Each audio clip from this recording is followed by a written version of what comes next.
It all started with the brutal murder of a young married couple. Now, more than 40 years after the couple was found, investigators and forensic genealogists are cracking the case wide open to uncover a stunning second mystery.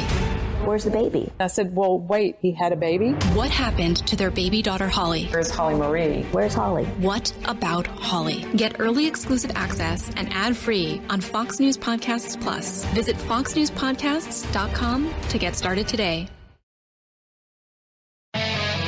From high atop Fox News headquarters in New York City, always seeking solutions, never sowing division.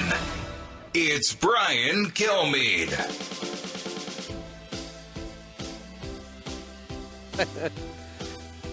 That really hurts my feelings. This is Brian Kilmeade Show. We come to you from the beautiful Hard Rock Hotel. In Seminole Hotel. It's beautiful. It's I didn't get outside for 2 days. Last night at about 10 p.m., I actually went outside. It's nice in Florida. I had no idea it was this nice. They have a pool. I did not know they had a pool. I knew it was on the scheme, but I has not been near it. But it was really good. It was really great night. 3 hours. You got to see the best of the country. You see the best first responders. You see heroic actions on the battlefield. You see so many of our great fans and supporters, 7,000 in the studio. And then you saw some great presenters. And amongst the people that were on the receiving end, Enes Kanter Freedom, 30 years old, should be playing in the NBA, banned because he called out China and LeBron. And we're going to have some great guests this hour. In fact, Frank Siller's standing by. He's one of the co-sponsors of the big event, gave away 20, I think it was Frank, 21. He gave away 20. He actually paid off, thanks to all his great donors at Tunnel to Towers, paid off 21 mortgages of those who lost their loved ones in battle or in first responders. We'll talk more about that, but right now let's get to the big three. Now with the stories you need to know, it's Brian's Big Three. Number 3. The very people who should have been covering and regulating and reining in FTX were instead profiting from the scam. From the news media to the chairman of the Securities and Exchange Commission, the SEC commissioner himself. Tucker Carlson talking about FTX crypto. It might be unfamiliar to you, but scams by the alleged rich, which include the famous, are anything but new.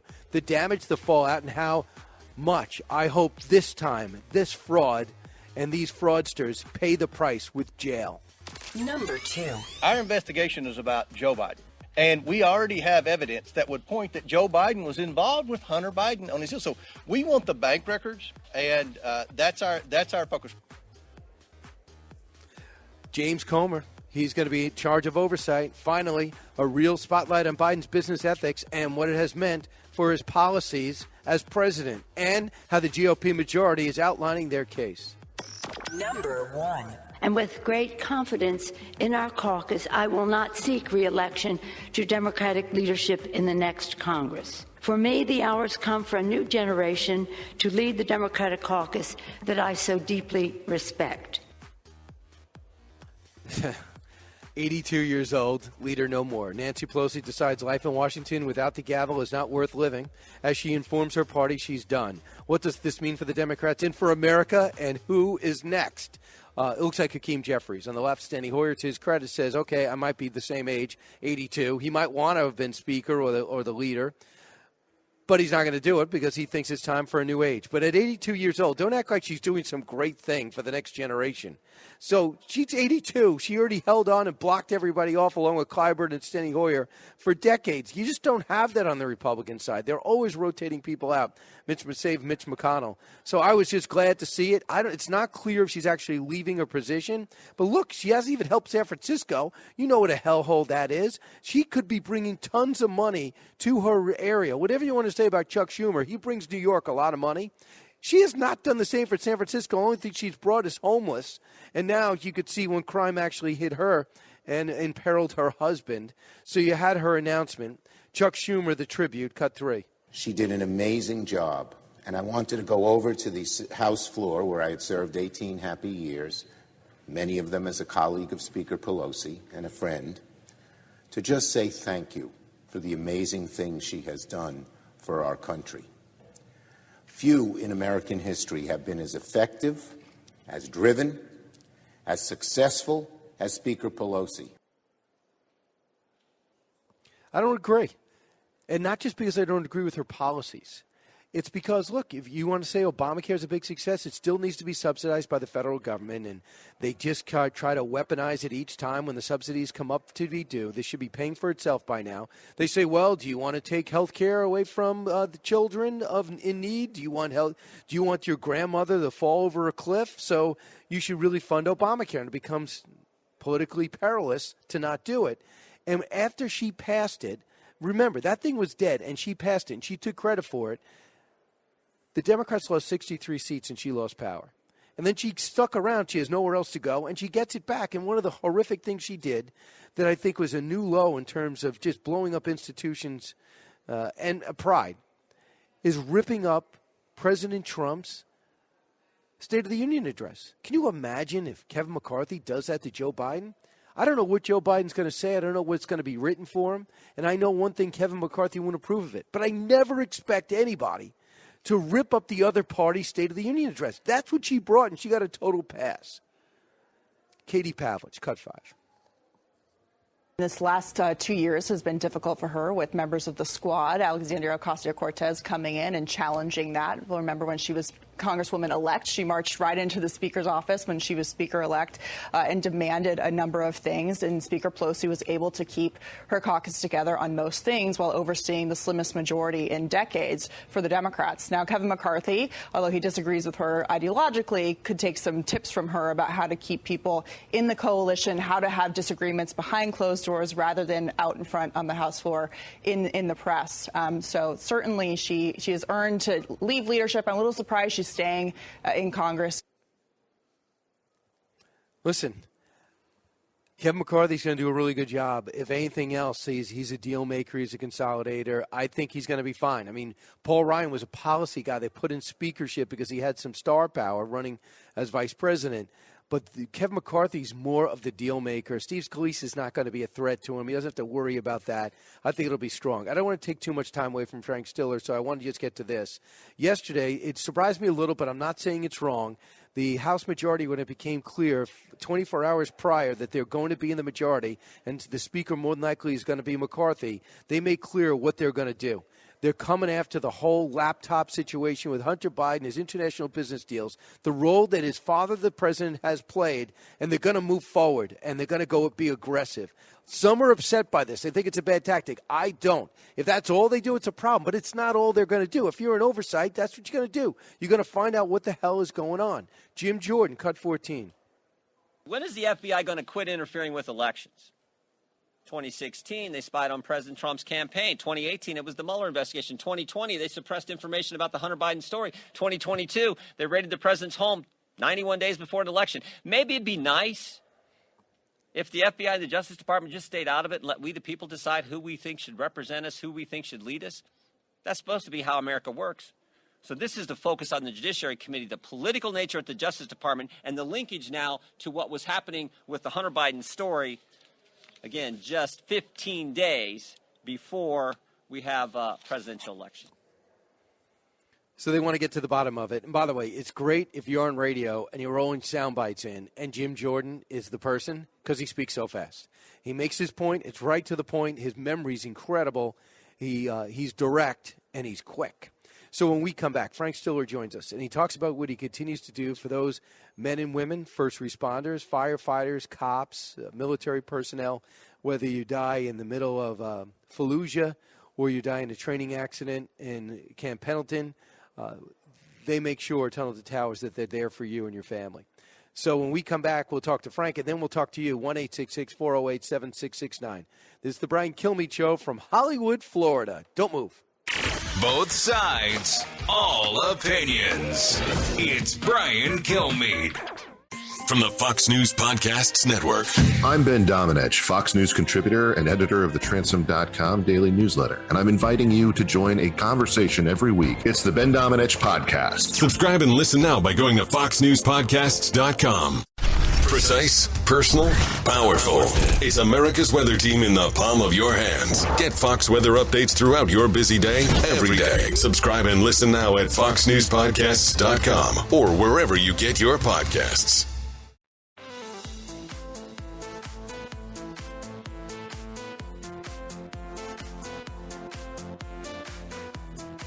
He's so busy, he'll make your head spin.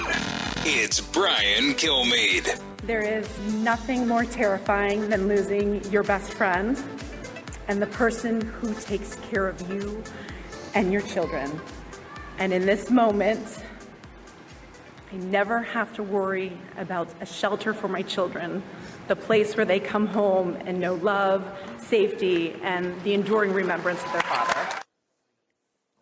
So that is a moment from the Patriot Awards last night, and that was the moment that brought to you by Tunnel to Towers, because what they did, well, I'll let him say it. Frank Silver's here, Tunnel to Towers founder and CEO, and one of the sponsors of last night, and one of the great moments of last night was the surprise you brought to the table. Frank, welcome back. Thank you, Brian. Great to see you in person. We're standing here by the concession stand outside the theater. I like it. So that is Lisa. Yeah, Hallett. Lisa Hallett. The wife of Captain John Lewis Hallett. Set the scene for us last night. Well, we asked 21 families that come in. Most of them were Gold Star widows that lost their loved ones in the line of duty. A few fallen first responders also lost their loved ones in the line of duty. One widower, his wife was on the police officer who was saving somebody in a river and drowned herself, but she also served our nation. She was in the Army for many years. That's where they met and ended up getting married and having a child. But so last night when Lisa we brought 21 of these families in, and I told them that the Tunnel to Towers Foundation is considering helping your family out, and you have to fill out an application. And I want to meet you all down at the Patriot Awards because they're honoring these great patriots, Fox. And we'll come down, we'll meet, and then in December, we're going to have a board meeting with our executive board, and we're going to decide, whether or not, you fit and we'll be able to pay off your mortgage. Of course they fit. There was no question we were going to help them. Did you get that follow-up? Like, I don't fit? No, I didn't use the word fit, to fill out everything out. And, what's the problem? Right, yeah. So they just thought they were coming to to be here and experience what was an unbelievable night, to watch all these other great heroes being honored and recognized for the great work that they do. So when I got up there last night, and I already had earlier in the day paid off the mortgages. My great finance team, we didn't want to pay it off during the week. Banks, yeah. Well, we didn't want to do it earlier in the week because then they would find out. They would find out. So we did it that morning. Should we let you relive the moment? Do you think you want I would love to play it? Yeah, sure. Okay, here's how it sounded last night. Cut 26. I want you to know that these 21 families thought they were coming down as our guests here for Tunnel to Towers, and that they were going to meet me, and then we were going to have a board meeting in December. In December, we were going to make a decision whether or not we were going to take care of these families to make sure that they had a mortgage-free home after their loved ones died for you and I. But instead of waiting to December to have this, I thought that you should be on the board of Tunnel to Towers Foundation. And I want to ask you, who here thinks that they deserve a mortgage-free home? I want you to know that I knew what the answer was. And this morning, we paid off their mortgages. They do not know. They never have to worry about their mortgages again. Give them a round of applause. Wow. So what was that? What did that feel like? I know what it felt like. I was in the audience.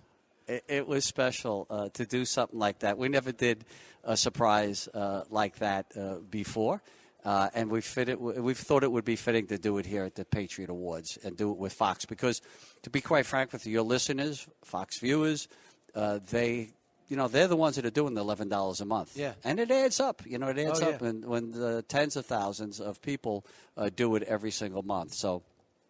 It was a great night to meet these families because I hadn't met them before because I was always afraid that I'd let it out. You know what I mean? So, and to meet the families just beforehand and talk to them, I said, look, Fox just asked me to come on stage I want you to come and help me and support me to be up on stage there. But I'll tell you the truth, I broke down at one point because when you turned around on the wall, you had the pictures of all 21 of them up there, yeah. all of their faces of their loved ones that died, and they all turned around and looked at it, and their breath was taken away. And I don't care how long it's been for some of them. Some of them have been waiting a long time. 2013, 2011, even one from 2007. There's so many that we have not helped yet. Right. That made the ultimate sacrifice, their families, and that we need to help. I know you know this, but so when that spouse dies, the next day there's no paycheck. A lot of times the paycheck stops. They might have certain payout depending on how long they served and what happened and where they were and the town they're in. So all of a sudden you got to not only in many cases be the parent, you also have to be the breadwinner, which means you got to go back to work, which means you're going to need some daycare, which means what kind of money am I making? Is it going to be enough to literally feed the family and pay the bills? And a lot of times these are apartment complexes. They're not going to say, I have a heart for you. You haven't made your payment in 2 months. You're out. That's it. That is why I think the Tunnel to Towers mission has made an impression on your donors and so many other people. They know where their donation is going. Right. You and I both know our biggest expense is our mortgage payment. Absolutely. Well, it's for everybody else. But like exactly what you said, when you lose your other half, usually the breadwinner is who they were. It's hard to fathom how you're going to live day to day. And look, you had someone on Fox and Friends earlier today, and she was speaking about now she doesn't have to live day to day. Yeah. Day to day. And that she could actually feed her children better meals. I heard her say that. Yeah. I had a pang in my heart. Like quality meals. Quality meals. You know what I mean? So this is the decision a lot of Americans are faced with today with everything going on, but most certainly those whose families have paid the ultimate sacrifice where their loved ones died. So what's left? Like how many applications are you looking at now? I mean, what do you have? What do you need? So I'm going to tell you that we just added over 100, I think it was 103 catastrophically injured service members. We just added them to off the wait list onto us buying properties for them. Wow, so that's how far you'll go. You'll buy the properties and design the house. Well, we do everything. Yeah. We do everything for the catastrophically injured. Yeah. If they have a house already, we'll pay off because they're in a community. We're not asking them to leave their community. Their families are already in that community. We'll pay off their mortgage and we'll remodel their houses so they're, accessible houses for their injuries. So that's the smart homes that we do, mortgage-free smart homes. And then we have hundreds upon hundreds of Gold Star families, if not thousands, that are still waiting for this type of help, that we're reaching out and they hear about us or we contact them. Mm-hmm. And then, of course, there's a couple of hundred first responders that die every year. And many of them have families and young families that are left behind. And we take care of every police officer, every law enforcement officer, every firefighter, every first responder in America. You die in the line of duty and you have a young family left behind, we're going to pay off your mortgage. And on a side note, have you seen some of the struggles those who fought in Afghanistan have gone through? Especially the spouses, like, what was it for? You just pulled out and undid everything we accomplished. Have you seen some of that? Well, yes. Well, we've talked to so many of these families and great heroes. There's so many of them have PTSD to begin with. It made it so much worse. No, it's disgusting, actually. It's so sad on how the administration pulled out of Afghanistan. But, we bring these families into our family, into the Tunnel to Towers family. And we're more than just paying off the mortgage, and that's just the just word, right? That we just pay off the mortgage. We want them to know that we care about them, that we love them, that there's hope for them, and that we're there for them on every single level. T2T.org. T2T.org. $11 a month can change these families' lives, and that's why we made $11. First of all, we're 9/11 Foundation, but most certainly because it's easy and most people can do that. $11 a month. Absolutely, Frank Siller. Thanks so much. Always great to see you. Thank you. When something good is going on, you're usually behind it. I really appreciate you being here Thanks, today. Brian. Back in a moment. Coming November 21st, Fox News Rewind Financial Crisis 08. A look back at the biggest financial crisis since the Great Depression. The market is not functioning properly. Subscribe now at foxnewspodcasts.com. Hey, Hey, it's Will Kane, co-host of Fox and Friends Weekend. Join me as I share my thoughts on a wide range of topics, from sports and pop culture to politics and business. The Will Kane Podcast. Subscribe and listen now at foxnewspodcasts.com.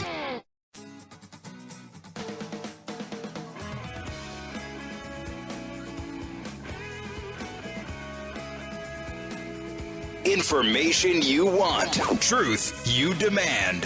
This is the Brian Kilmeade Show. Have you read Senator Grassley's and my report on Hunter Biden's corruption issued in September of 2020 and November of 2020? Have you read those reports? I have had a chance to look at it. Do you see any sign of Russian disinformation in those reports? That would be a hard question for me to answer. No, it's very easy. It's very easy. What I would say it's a very easy answer. There is no Russian disinformation. That report is completely clean of any interference of foreign influence, although we have been falsely accused, including by the chairman of this committee, of spreading Russian disinformation. So that is Ron Johnson with Christopher Wray yesterday, who couldn't be more disappointing on a regular basis. I mean, if he doesn't comment at the border, he can't really make a straight answer there. Can't comment on the laptop, not being Russian disinformation. But Ron Johnson empowered with 6 more years and 2 years away from being the chairman. It looks as though he put Christopher Wray on the spot. Why couldn't he answer that question? Let's go to Fox News contributor, Federalist man in charge, Ben Domenech. Ben, welcome back. Were you surprised about that exchange? How hard would it have been to come to the same conclusion that the New York Post and New York Times and Washington Post did? Look, I don't think that we can be at all surprised at the way that we see this continued dodge take place over and over and again on all of these different issues. Look, the truth is that what we have found out about Hunter Biden over the past couple of years has only increased the level of concern that we ought to have as opposed to decrease it. The denialism that Joe Biden used as a candidate in 2020, that everyone in the media that was allied with him was happy to go along with, just doesn't pass the smell test anymore.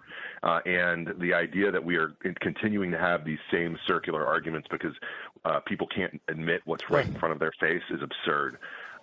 Look, the one thing, though, that I do want to caution people about is that we have to look at the problems with the FBI and not just look at the problems associated with Hunter Biden and the Department of Justice, because their problems go so much deeper than just that.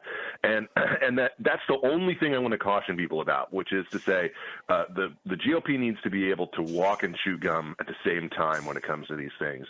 There's so many concerns that we have about the FBI, as you saw from Senator Hawley the other day, laying out all of his concerns. As you saw from a number of members who have questioned very vociferously what's gone on at the Department of Justice.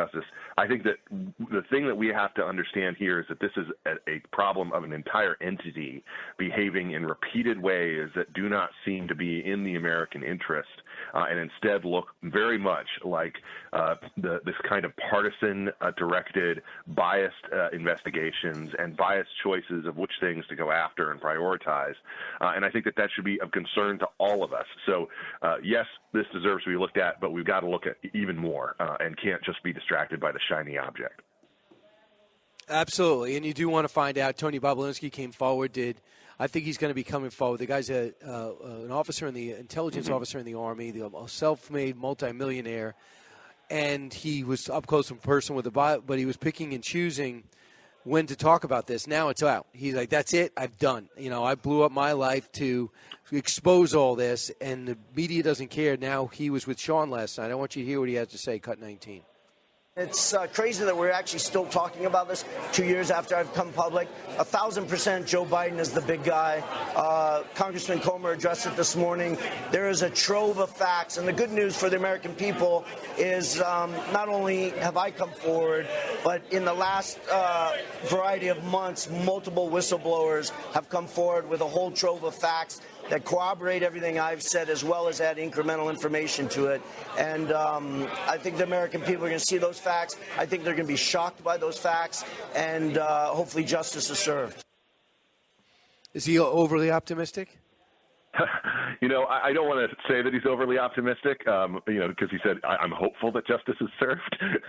And I think that everyone should be hopeful that justice is served. But he said American people are going to be upset by these facts. I think Americans will be upset. But here's the thing that I think we need to understand about this. We need to think about these things in holistic terms, which is to say, what the Democratic line has been on this, what the Joe Biden team line has been on this, is that anything having to do with his son is something that's separate from him, and there's scandalous individuals in any family. It's totally separate. It's totally walled off. There's never, that they claim that there's never been a hint of any kind of impropriety on Joe Biden's part. I think the opposite is true. I think that there's all kinds of hints of impropriety on his part, and just look at a decision like what's happening right now when it comes to his decision to, go back on his word about making the Saudis the pariahs of the world or something like that when he was campaigning for office, and begging them essentially to pump more oil because he doesn't want to go back on killing the American natural gas industry.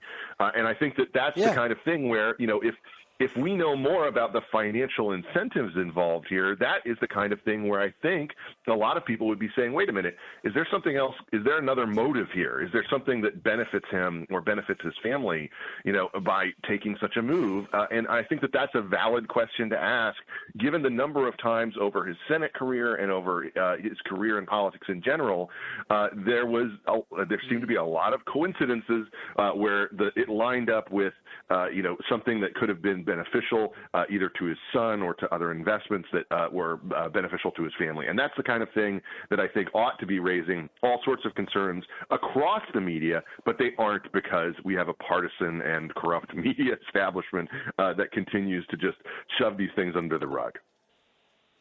Yeah, I think so. I think you're right. A couple of things. Nancy Pelosi made her moves pretty apparent. She is no longer going to be Speaker when the party power changes and shifts over. It looks like Kevin McCarthy will be the Speaker of the House. Before we talk about Kevin McCarthy, Nancy Pelosi leaves, historic because she's a woman, 82 years old. She acts like she's moving out, surprisingly. A lot of people wonder why you didn't move out earlier.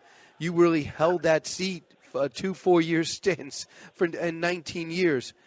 When you look at her legacy, I'm not thinking that this is a great legacy. Do you think it is? Well, I had a lot of thoughts about this, and I wrote a piece about it yesterday at The Spectator, which the thing that is really interesting to me about Pelosi is that if you look back at her career, all she got from the media was plaudits. She just was praised to high heaven. Yeah. She's being praised, today. And yet what she actually accomplished when it came to legislative achievement and the kind of things that you would expect from a Speaker of the House, it's very minimal. The Obamacare and the bank bailouts and obviously, huge expenditures on stimulus, both during this time around and last time around. But she didn't have the kind of impact that I think a lot of people pretended that she had. Really what she was good at was keeping the party in line and keeping their kind of internal disputes behind closed doors with, again, the help of the media. But, if you think about it, when she got into office, one of the biggest priorities that she had from the get-go was the importance of abortion, expanding taxpayer-funded abortion in particular. It's an issue that she's repeatedly cited as being very important to her, much to the consternation of people who are frustrated with her in the next, sentence talking about being a devout Catholic. And she actually presided over the fall of Roe v. Wade, and because of the extreme position that she took on the way that she was going about codifying it, she ended up getting no Republican votes for anything along those lines. So, look, I think she presided over a great cultural sort on the issue that made her own party much more extreme. Back in the day during Obamacare, there were a bunch of pro-life Democrats who she had to cut deals with in order to get that final passage. Those people aren't around anymore. There's one pro-life Democrat left. And so I think that of her legacy is making the party more extreme on cultural issues, spending a ton of your money in ways that mostly have not served to benefit the country. And really, from the get-go, the decision to go down the road with Obamacare, in retrospect, does not look like a good one. The system still is not working. It still does not work for people. They are still not happy with the American healthcare system. And ultimately, look, there were so many other problems that they could have tried to address. They could have tried to address immigration. They could have tried to get stuff done. And frankly, I actually think that if she had a better relationship with him, she could have gotten things done, even under President Trump. But as it turned out, that was not to be the case. And I think that, ultimately she's just going to be remembered as a political powerhouse who kept her party in line, but didn't really achieve much legislatively. I think most Republicans disagree with me, but when the experts that I talked to think that we needed something like TARP because everything was falling apart, but she did sign off with a Republican Treasury Secretary. But besides that, she lost 63 seats after she jammed Obamacare down our throats. And Obama would never, Obama would be on a steady decline after that, despite his charisma and his talent on delivering a message. He would not be an effective president. I thought she did nothing but polarize. And if you tell me that she delivered for her city, has anyone think that San Francisco is better off since Nancy Pelosi became speaker? Are you crazy? I'd like and to when meet she that tore person. up President Trump's, when she tore up President Trump's State of the Union address, if McCarthy did that, I would be offended. I would not. I think it would be absolutely awful. I thought that was so juvenile and such a bad precedent that, and she planned on doing it ahead of time. That, to me, is our legacy. I completely agree with you, and I would make one more point. Newt Gingrich's tenure as Speaker was obviously short. He's remembered, our friend Newt as a controversial speaker in a lot of respects.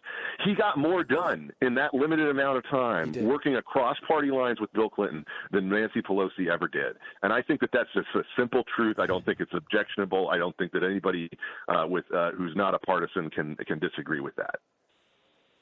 Right, and I just think it's a lot harder to try to get something with another party while keeping your party in line is a lot harder. That, to me, is skill. Whether you got to do it through leverage or threats, whatever it is. Because I think at one point, I think we realize after this election that you cannot win with one party alone. Democrats can't win without independents and some Republicans, and Republicans can't win without some independents and Democrats. And that's the type of people that sooner or later we're going to need there. We need conservatives like you gritting their teeth saying, I only like half of this. And then AOC going, I like a tenth of this. And maybe Senator Kuhn saying, I like a quarter of this. Those are the good old days. It makes my show, our shows like this better when we could debate issues instead of when the next election is, because no one's going to even try to make a deal. Yeah. Just final thought on that? Your final thought on that is a big part of this is that trust and generational breakdowns in our leadership have completely collapsed the way that any of these entities work.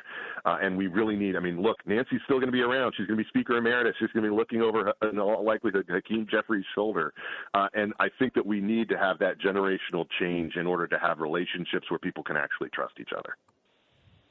Got it. She's going to have just a smaller office. To me, at 82 years old, with a husband who just got hit with a hammer, she should stay home. But who knows? We have a lot of questions about that. Yeah, exactly. Right. We can do an hour on that, Brian. Here's another column. Hey, Ben, thanks so much. Appreciate you hopping on with us. With you. Ben Domenech. Yeah, pick up the Federalist. And that's why he's a contributor. 1-866-408-7669. This is the Brian Kilmeade Show. I'm going to be able to take your calls now. We're in Hollywood, Florida. Patriot Awards last night. A great time to salute this great country, as well as those who make it great. The ones that are not in the headlines but deserve to be. They had their night last night. Hope you watched it on the stream live. Watch it now. It's archived. And maybe see it on Sunday when it'll be on Fox News Channel. You're listening to the Brian Kilmeade Show. Expanding your knowledge base. It's the Brian Kilmeade Show. From the Fox News Podcasts Network. In these ever-changing times, you can rely on Fox News for hourly updates for the very latest news and information on your time. Listen and download now at foxnewspodcast.com or wherever you get your favorite podcasts.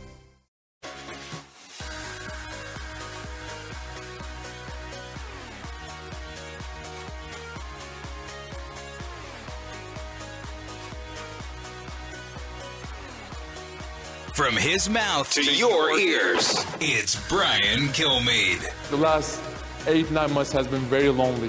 When you talk about some of the problems that are happening in China, and unfortunately the organization that I played in It was a very tough times. That's what I will say. That's what I will live with it. But the people that I call my brothers, I'm referring to my teammates. You know, I had hundreds of teammates. I played 11 years in the league. And I told them, this is bigger than basketball. This is bigger than NBA. This is bigger than ourselves. While we are dribbling a basketball in this country, on the other side of the world, people are losing their lives, losing their homes, and losing their loved ones. Yeah. So we have to stand up for those innocent people. So that was Enes Kanter last night, getting the MVP, most valuable Patriot. Why? Who's Enes Kanter? Enes Kanter's an outstanding basketball player, went to Kentucky, had some problems, went pro, and he's played for a number of teams, all successfully, from the Trailblazers to the Knicks to the Celtics. I think a couple of teams in between. What he is a really offensive threat. He's 7 foot, and he's an athlete. He's a benefit to everyone. He's not LeBron. He's not going to change your team, but that makes him vulnerable. If you are not an irreplaceable superstar, Tom Brady of football, you know, even Tom Brady at 45 is disposable. At 35, he's not. So, Joe Montana, if you're not one of these guys that's impenetrable, you get suspended, or, you know, you get picked up, you might get traded, but you don't get banned. Now, there's a soft ban, there's no doubt about it, on Enes Kanter. Why? A good player who continues to speak out against LeBron James, about China, about people who are investing in terrible countries, what they're doing, for example, speaking out against Russia. You need to alienate people. The NBA wants to get rid of you. They don't need it. And he wrote things like free Tibet on his sneakers and about the Uyghurs, all these messages on his sneakers. So when he stopped playing on the Celtics, he went from about 10 minutes a game to 0. Then they let him loose right before the trade deadline. No one picked him up this year. He's 30 years old, in great shape, has never had a serious injury, coming off being a solid contributor on all those teams I mentioned, maybe a couple others I forgot. He should be playing. And I asked him today on television, are you considering doing what Kaepernick did and suing the league? Only he's standing up for the U.S. against other countries. If you were standing up going against the U.S., it would be no problem, especially now. Everyone does. So he described what it was like growing up. He described that he was told in school as a Muslim that they were telling him how bad America is. They all be required to walk over a flag or burn a flag. America's the worst, America's the worst, America's the worst. And Erdogan, who's a member, whose country is a member of NATO, Turkey, would allow this to happen. It's happened all over the Middle East, and he grew up and felt differently when he found out differently. And as he began to really love the country, he finds that the NBA doesn't love him. Because just remember this, when that general manager of the Rockets decided to speak up and said something, retweeted Free Hong Kong, the Chinese government banned the NBA for the rest of the year. They lost billions of dollars. And now LeBron James was critical of the general manager of the Rockets. Now he's running the 76ers for coming out and saying that. Instead of saying, of course, the people of Hong Kong are protesting because their freedom is being taken away by Red China, by the communist government. They were pledged to allow it to be a free enterprise within China for that time. And they were being taken away, so they were protesting. And everybody else, including the NBA, took the side of the Chinese thuggish government. It's insane. So he brought that up. And he's not giving up his integrity to China. But he's not the only one. From Blackstone to J.P. Morgan Chase to Nike, they all are afraid to upset China because they're going to lose revenue, and it's pathetic. How much money, and I say this as a pure capitalist, do you need in knowing that it's not in America's interest? And I think he should sue and find out, was there a mandate out there to all 30-plus teams, don't get Enes Kanter.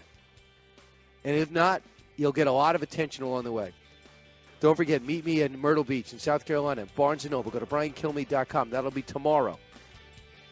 And December 2nd, Newark, New Jersey, stage show, all the books at once. What a great date night. That according to everybody that goes. That's an unofficial scientific study. Don't move. From the Fox News radio studios in Midtown Manhattan, it's the fastest growing radio talk show. Brian Kilmeade. Hi, everyone. This is Brian Kilmeade. Thanks so much for listening to the Brian Kilmeade Show. We're normally from 48th and 6th in Midtown Manhattan, but now we're actually in Hollywood, Florida for the final time. We'll be back in New York on Monday, but that's a place where we had the Patriot Awards. Awards I know that you like if you like this show because it's all about red, white, and blue, looking at first responders, cops, Border Patrol, as well as people like Enes Kanter, who's going to be joining us at the bottom of the hour, who got our MVP, most valuable Patriot, the former New York Knick, the former Boston Celtic, Portland Trailblazer, was basically banned because he decided to stand up and talk about the slave labor going on in China and how LeBron James can be critical of America, but LeBron James can't be critical of China because he's afraid of losing money. And he got awarded. He's 30 years old. He should be in the league. We'll see if this results in a lawsuit. Let's find out now while we wait for Susan Lee. Actually, Susan Lee is there. So we'll talk to her in a second about something that's in the news right now that many of you, like me, weren't born to know, and that is crypto. So let's get to the big three. Now with the stories you need to know, it's Brian's Big Three. Number 3. The very people who should have been covering and regulating and reining in FTX were instead profiting from the scam. From the news media to the chairman of the Securities and Exchange Commission, the SEC commissioner himself.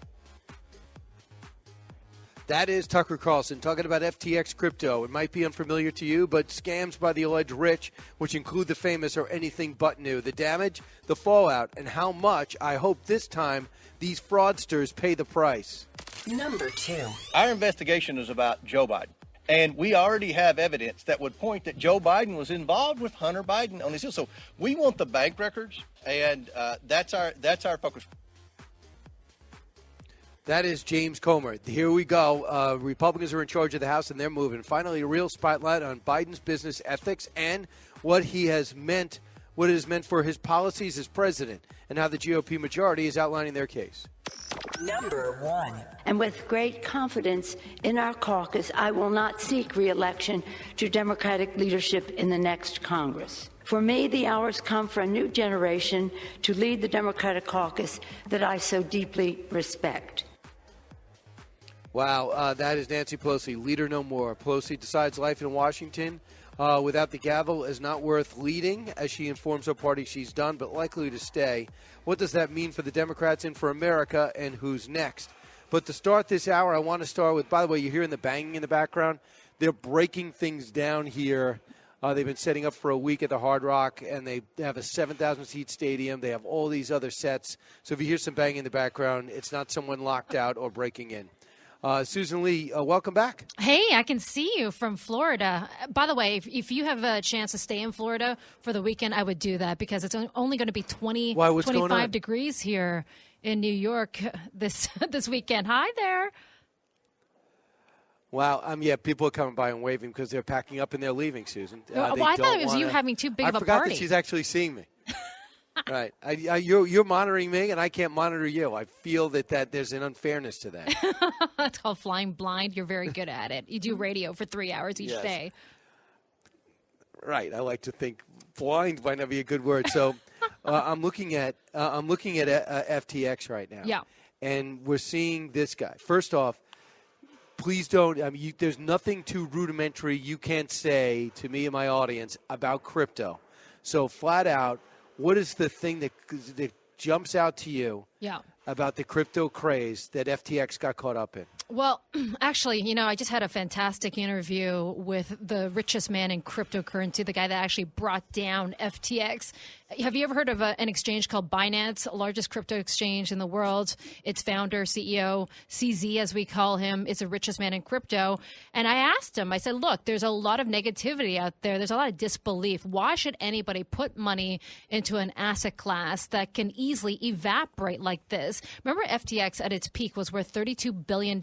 Sam Bankman-Fried, SBF, was worth $26 billion, one of the richest people on the planet. And literally in 4 or 5 days, which was started by Binance's CZ, as I pointed to him, it just goes away. Is it just paper money? And he said, look, I think there's a lot of distrust, understandably, in the industry right now, given what happened with FTX. But there are use cases, and I'll talk to you in just a bit about what the use cases are, because peer-to-peer, like if I transfer you money in the future without having to go through a bank and settle in 2 days, there's a lot of use cases around the world for people that don't have sophisticated U.S. banking systems like we have here. Gotcha. But the fragility of the whole thing is just, knocking confidence, as you can imagine. Because it's not backed up by anything. Right. I mean, Susan, it's not backed up by anything. So, if I have a bank and I deposit money, I'm withdrawing money, the bank has to capitalize. And I thought one of the things that happened in 2008 is all these banks had to have a higher capitalization just in case something like that did happen again. There will be regulators looking over the shoulder. And that's why, the Federal Reserve could have stepped in and saved FTX like they did for banks in 2008. You don't have that backing. But that's also the reason why people invest in cryptocurrency, Brian, because believe it or not, there's a lot of people that don't think the system works for them. Not the banking system, not the financial system. And that's why they wanted to invest in an asset class, some sort of monetary system, some sort of money that wasn't regulated by the Federal Reserve, not by Jay Powell, not by Janet Yellen at the Treasury. And that was the attraction, I thought, especially from younger folks who thought that they couldn't build a reserve of wealth that people of a different generation could have done. And that's why they invested in crypto. So tell me about where FTX went wrong. This Sam Bankman-Fried admits his ethical image has taken a hit. And he also says this whole woke culture is a dumb game we woke Westerners play. Okay. Okay, well, and you then fed into that. His ex-girlfriend. Yeah, go ahead. Yeah. By doing all this. But then he blamed his ex-girlfriend because who he lent $1 billion to in customer funds. Yeah, which is illegal, by the way. Because she said that he thought that she had money to back it up. But the money disappeared. There is a line that I think everybody in the industry consensus, whether you're on Wall Street or whether you work in cryptocurrency, and you've heard this from the biggest CEOs in crypto, they all agree that you cannot transfer client funds on an exchange in order to bet and fund your risky hedge fund without telling clients, first of all. But just in general, that is illegal, and it shouldn't have been done. And a lot of people, including CZ of Binance, who, of course, took down and started this bank run on FTX, says he might be going to jail for. To me, I look at this clownish character wearing shorts with a president and former prime minister of the UK, and we see that on the stage, and he's talking about all the money he's given to Democratic causes, and he's just it just seems so bizarre. If you have questions about crypto, this guy's living with 10 people. One of the people is his now ex-girlfriend that he lends $1 billion to of other people's money. What caused the run on FTX that exposed them? Right. Well, obviously they didn't have the money, so we know that to start off with. That is the basis. But what started was Binance, CZ, richest man in crypto. He actually owned about $2 billion of FTX's own self-made token.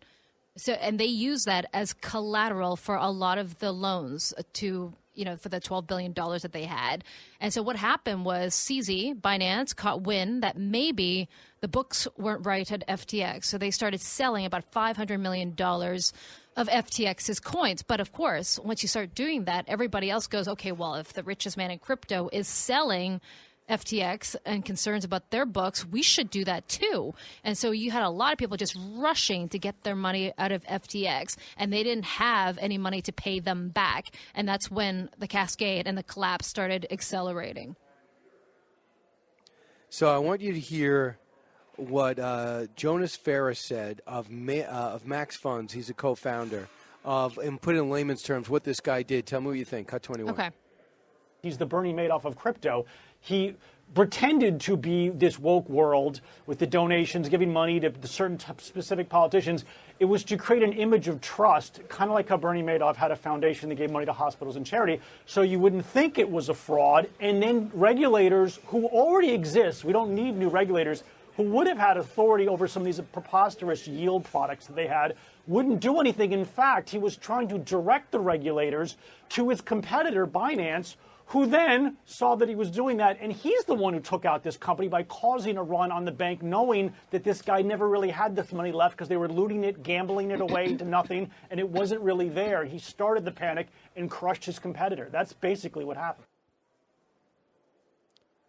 Do you agree? Yeah. Well, as I said to you, I just interviewed the founder of Binance who started this whole collapse. Yeah. But, okay, so I would also argue that Bernie Madoff, I would say that's probably a larger case since there might be more people involved, more people that put their money with Madoff. If you think about cryptocurrency, yes, it was a $3 trillion asset class a year ago, only worth $1 trillion now. But there aren't that many people, not that many Americans actually invested in crypto. I think it was maybe 15 to 20%, most of the young individuals. So what I'm concerned about, and maybe you saw it after the dot-com bubble burst in 2000, is that when you get burned, and a lot of these young people might have been burned in this FTX collapse, they don't come back. They lose trust in investing, and they don't come back to the markets for about 20 years, as we saw after the dot-com bubble burst in 2000. I'm hoping that doesn't happen this time around. So a couple of things. He decided to answer a Vox reporter that DM'd him on Twitter. And it wasn't me? And they went back and forth. It was not you. No. But no, Vox. Okay. Kelsey Piper. So it says, she said this. It was bizarre that he was just going back and forth for an hour. She said this. This is her conclusion. Looming over our whole conversation was the fact that people who trusted him have lost their savings, and that he's done an incalculable damage to everything he proclaimed only a few weeks ago to care about. The grief and pain he has caused is immense, and I came away from our conversation appalled by much of what he said. But if these mistakes haunted him, he largely did not show it. Unbelievable. I mean, what kind of sociopath are you? Your world is collapsing. You are broke. Everybody that you tried to influence knows you're a fraud.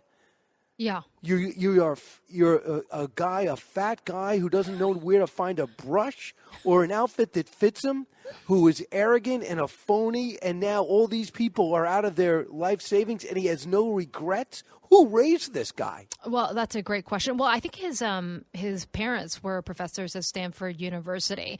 And I was really shocked by the fact that he's been tweeting throughout this because, as you know, there are investigations underway. There's a bankruptcy proceeding. Lawsuits are being filed. Who is his lawyer? He should really get one that tells him to stay off social media because a lot of the tweets, and some of them are just unbelievable. I've never seen this before covering business for all these years, that a person that's under investigation, that just lost $32 billion, people's life savings, people are trying to find him, possibly pushing him, he might get jail time. Should he be, and is it advisable for him to be commenting on social media and answering reporter questions over Twitter? It's just an unbelievable turn of events, and how the story is unfolding. It shows it hasn't really sunk in. He thinks he's impervious to everything. He doesn't understand how vulnerable he is. Lastly, Dave Portnoy put it in perspective. Cut 22. The fact he wasn't investigated, to me, just shows what a lot of this country is all about. People are just trying to make money. They're being dishonest. They're saying the right things to make money, and he's lining everybody's pockets. It wasn't obvious to me. But if you're meeting with Gensler and you're meeting with politicians, I don't know how in a million years they didn't know that. It's like, holy cow, how did they not know this? Right. And where's the government? For example, an offshore casino, they can't advertise in the Super Bowl. We can't take money from them. That's all illegal. Why was FTX legal? Why could they advertise? Who's regulating that? That, to me, is where the real big problem is. It's because the guy is spending millions and millions and millions of dollars to grease the right wheels. Would you like to challenge him on any of that? I think it's pretty solid statement. No, okay, so there is right and wrong in that response. So factually, FTX is an international operation. They had an FTX U.S. arm that was regulated here in the United States. I think he's right to raise a red flag. And I think everybody in crypto, in hindsight, said there were obvious red flags, especially the $43 million in spending for the Democratic midterms and then pledging $1 billion for 2024. People were thinking, why does he want to be the face of crypto in front of lawmakers? Why was that so important to him? And now I'll tell you that off the record, a lot of people have been calling me the last 10 days or so saying that was obvious to everybody now and that he wanted protection in case something went wrong, in case FTX got in trouble. So interesting. Susan, you're one of the few people that can break it down and thoroughly understand it. I know it's tough. People have to Yeah, It is. Yeah, because people always talk about Ponzi schemes, saying how can you invest and put money in something that's backed by nothing. I think there are use cases for blockchain. It may not be Bitcoin, it may not be Ethereum, but I think peer-to-peer, meaning me to Brian Kilmeade, kind of lending and money transfers, that's something that blockchain can be used for effectively in the future. And that's why I've always recommended to people passbook savings account. You get 1.4% on your money, and that's where you put it. 1.4%? Okay. Yes. Well, I mean, even I was thinking of Warren Buffett, because he says at least you get 4 or 5% in index funds on the S&P 500 each year on average, and that's probably safer than buying individual stocks or definitely crypto. Well, you could go with me or Warren Buffett. That's the choice. Oh, I'm going to give the Kilmeade, listeners Buffett. the chance to make their own decision. Or Susan Lee. Susan, thanks so much. Have a great weekend. You too. Stay indoors. 1-866-408-7669. Ennis Cantor joins us at the bottom of the hour, and you next. I want to hear from you. This is the Brian Kilmeade Show. Expanding your knowledge base. It's the Brian Kilmeade Show.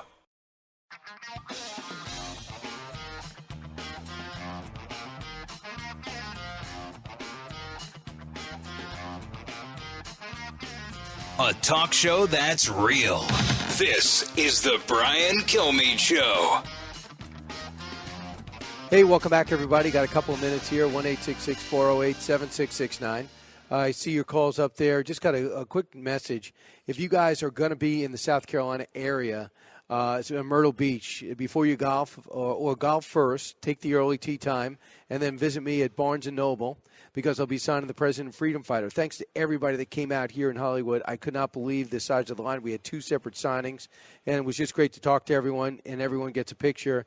I'm going to be, thanks to everybody at WRNN. Hot Talk 99.5. I'll be at Barnes & Noble, and you're getting the word out there at the Market Common, and I'll be seeing you there at 3346 Reed Street. That'll be at 3 o'clock. So that'll be fun. I hope to see everybody out there. And then especially your WOKV area in Jacksonville, 104.5 FM, Tom Bush BMW. It's a great sponsor, so we're able to have an event there. They turned over their showroom for us December 3rd. That is my anniversary, so I will bring Dawn. Do I have to go out on another date after that? Is signing books at a BMW, is that enough for an anniversary, Allison? Her mic's not up, but she says yes. And then Operation New Uniform Gala. I'm not sure there's any tickets left. It's at the Sawgrass and Marriott. That'll be great. And then in St. Louis, Missouri, December 9th, News Talk 97.1. Making sure that's happening over in St. Louis. Brian Kilmeade Show. Coming back with Ennis Cantor when we return. Don't move.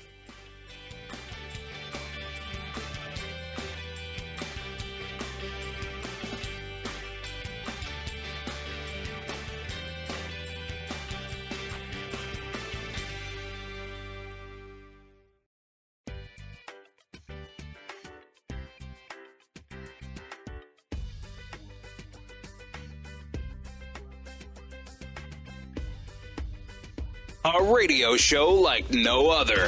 It's Brian Kilmeade. Hakeem has the intelligence, he has the work ethic, and he has the empathy to bring people together. You know, we're too divided as a country. We need leaders who can bring people together and get things done.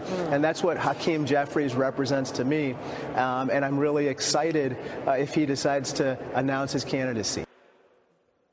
Yes, that's Congressman Kershaw Moruth over at Illinois, talking about Hakeem Jeffries. Could he be the leader of the House, the minority leader, where Kevin McCarthy technically is now? He's about to become Speaker, in my view, and just about everybody else's view. So can he do it? Hakeem Jeffries, I tell you, look, he's obviously very conversant. He's a great-looking guy, young guy, athletic, but he's, to me, he's very divisive. I've never seen him say anything to bring anyone together. Maybe you need that in today's Speaker, but what that means, we're just going to be in standoff after standoff. We'll see. Kevin McCarthy on the younger side, and then not 70. How about that? Not 80. How about that? And then you have Hakeem Jeffries in his 40s, so no one's going to stand in his way. Steny Hoyer already made it clear, and Nancy Pelosi says, I'm not going to be a leader. Didn't say she's going to leave. So we'll see. I think the Democrats just don't make room for anybody. Clyburn in his 80s, too. The other big news is Ronna McDaniel, as you know, runs the RNC. Lee Zeldin might be next. Listen to him, cut 7. If a majority of these 168 Republican National Committee delegates want to go in a different direction, well, then that's where we have an important role to play. And I believe that there's an opportunity with the messaging and communications, with fundraising and expenditures, with ensuring that it's organization, it's collaboration. We have to look at election integrity, candidate recruitment, and ensuring that when you're trying to create a movement, energy, enthusiasm, you have to not just say what you're against. Yeah, we're against Joe Biden, we're against the Democratic Party, okay. Yeah, but what are we for? Yeah. We're for, and what we are for is expressing to these Americans that we want to do everything in our power to save America, while these Democrats are doing everything in their power to save themselves. Well, Lee Zeldin did a lot. I mean, he really delivered maybe the House, technically because of so many New York seats that flipped to Republican, even though the governorship did, and he got 47% of the vote in a state that Democrats outnumber Republicans 2 or 3 to 1. With me right now, if you're watching on the stream, is Ennis Cantor. Ennis got the big award last night, the MVP, Most Valuable Patriot. Great to see you. Thank you so much for inviting me. I appreciate that. What is it like for you? Because you used to go into other countries playing on national teams, but you were with last night a bunch of people you probably, they weren't the sports crowd. They weren't the ESPN crowd. Yep. It was the Fox crowd. About 7,000 people came, and who knows how many people just here couldn't get tickets but just wanted to walk around. When they got up and started to chant freedom, it hit me so hard. My heart was just melting. It just showed that how kind they are, how nice they are.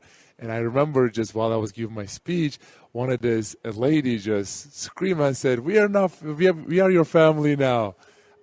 I just got so emotional. I really couldn't say anything because I was like, oh my God, this is just something so unique, something so beautiful, something so amazing. So it really touched my heart. Yeah, so Ennis Cantor Freedom, I should say that you changed your name, you added that because you really value that.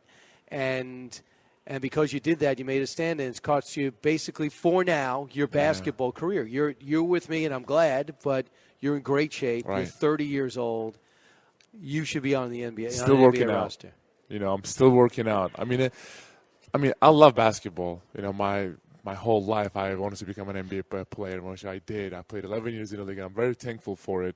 But unfortunately, when you talk about some of the problems were happening in China, just because of NBA in China does billions of dollars of business and stuff, and there are so much endorsement deals, shoe sales, jersey sales, TV deals. They're like, okay, your time is up here. It's goodbye. And that really hurt. Celtics cut you, right? Yeah. They waived you. And you could have helped a lot of teams in the playoffs. Oh, my God, yeah. I'm still 30. I can go out there and play, I can start with many teams out there. 7 foot. 7 foot. 255, ready to go. Never had a serious injury? Nope, never. I played 11 years and almost never missed a game. What does your agent say? My agent, this is exactly what he said. I remember the first time, there was the first game I talked about the problems were happening in China. He called me, he said, I'm going to be honest with you.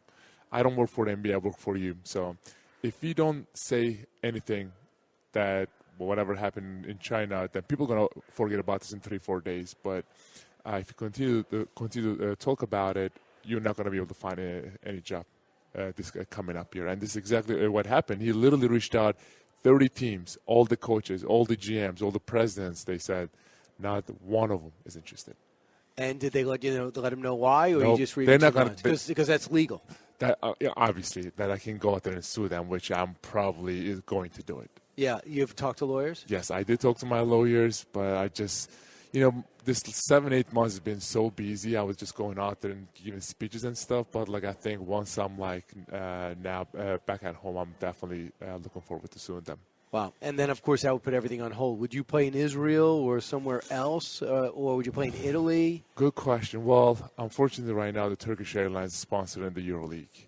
So it looks like it's going to be very tough. Tell everyone you're from Turkey, and basically when you spoke out against Erdogan's crackdown, they cracked down on your family, and they wanted you to be extradited and jailed. My name is on Interpol list still, till this day. What list? My Interpol list. Interpol list. So it's like a red notice. Were you worried about going to the UK? You just came from the UK. I just came from UK. Were you worried? Because they're not in the EU anymore. I'm an American citizen now. Oh, okay. I had the American passport. It feels so relaxing. Feels so amazing to just give them the American passport, and they're like, well, you're good to go. And if you didn't have it, you That would not have left. Very ugly. Because I remember the Knicks were going to London, England. actually. Yeah, to London. I didn't go. And you didn't go. And I said, Yep. what's going on here? Exactly. So, no, if I didn't become an American citizen or didn't have an American passport, there was no way. And which I didn't. Till I became an American citizen, I didn't leave America for 6 years. So you told me originally when you came in, when you were with the Celtics a couple of years ago, you said, I can't contact my family. They check the text messages. Exactly. Your dad's a doctor? My dad was a a doctor, scientist, and he got fired. He got fired. And my sister went to medical school for 6 years. She still cannot find a job. My little brother was playing basketball, kicked out in every team, just because of the same last name. So, and your other brother is playing? Other brother plays basketball in Japan. Yeah. In Japan, Yeah. okay. So they put my dad in jail for a while just because I spoke out against the problems that are happening in China. And I you don't feel want Turkey. Right, and you don't want responsibility. So if you reach out to your dad and they find a text message, you just have to call. Bad. That'll Right. be really bad. So that's a tough way to live. You can only contact your one brother. It's been 9 years now that I have not seen or communicated with my mom and dad, because if I do, then they will be in trouble. Right. And they don't even want to take that chance, But I talk to my brother and always ask him how's my mom and dad doing.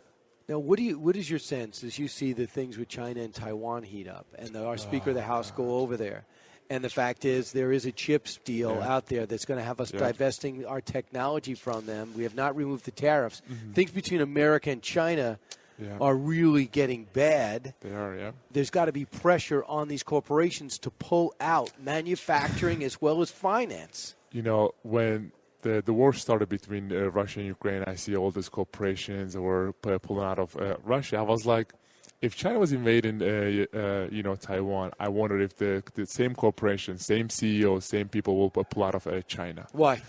I mean, it's much more lucrative to be in China as opposed to Russia. Exactly. I just have seen the hypocrisy of the NBA and Wall Street and academias and big techs and stuff. It just kills me inside. So, Enes Kanter Freedom's with us. So, when you're watching the Black Lives Riots, and when you watch, because they say the inequity of race in America, and when you're seeing the All-Star Game getting pulled out of Atlanta because they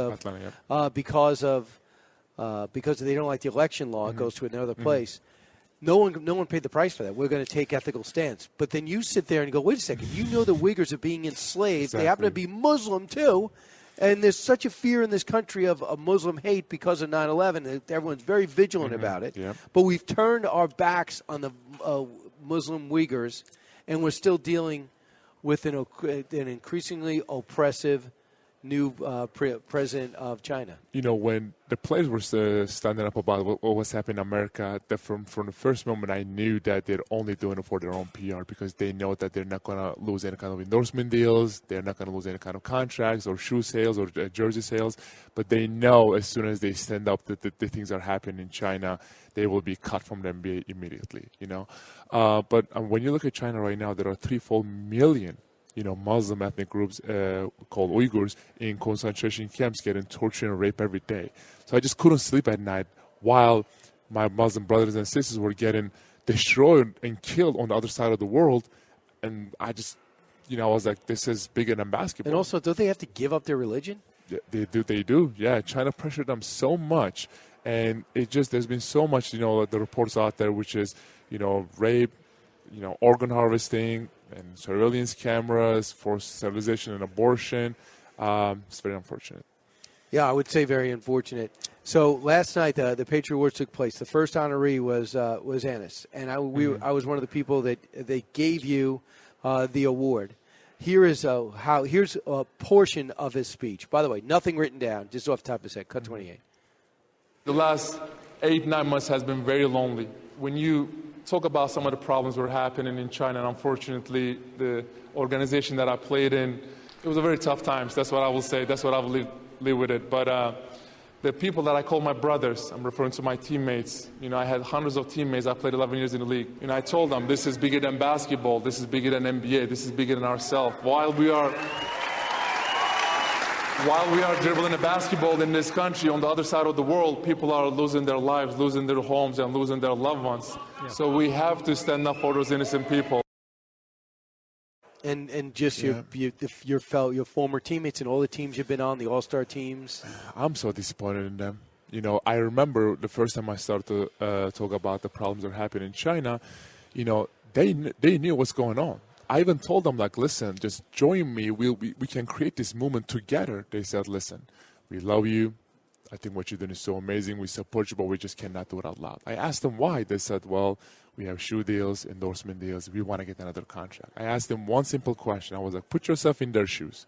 If your mother, if your daughter was getting tortured and raped every day, would you still pick money and business over your morals, values, and principles? No answer.